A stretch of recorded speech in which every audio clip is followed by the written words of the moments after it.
اگلا سوال فقیہ الاسلام بھائی ہیں، انہوں نے کیا ہے، کیا عورت عورتوں کو نماز تراویح پڑھا سکتی ہے؟ کیا ایک عورت عورتوں کو نماز تراویح پڑھا سکتی ہے؟ جواب یہ ہے کہ بالکل پڑھا سکتی ہے۔ نبی کریم صلی اللہ علیہ وسلم نے عورت کو عورتوں کی جماعت کرانے کی رخصت دی ہے۔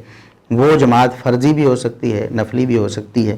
سنن ابی داؤد میں 592 نمبر حدیث ہے، سیدہ ام ورقہ رضی اللہ عنہا کو رسول اللہ صلی اللہ علیہ وسلم نے یہ حکم فرمایا، اجازت دی آپ نے، انہوں نے پوچھا ہوگا تو آپ نے فرمایا کہ پڑھا لو۔ آپ نے حکم کیا فرمایا؟ انت ام اہل داریہا، کہ وہ اپنے گھر کی عورتوں کو نماز پڑھائے۔ تو ام ورقہ رضی اللہ عنہا نبی کریم صلی اللہ علیہ وسلم کے حکم اور آپ کے اذن اور اجازت سے اپنے گھر والی عورتوں کو نماز پڑھاتی تھی۔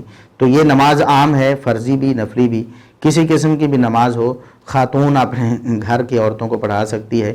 اسی طرح کسی جگہ صرف عورتیں جمع ہو جائیں تراویح کے لیے تو عورت انہیں بھی جماعت کروا سکتی ہے، یہ بالکل درست ہے۔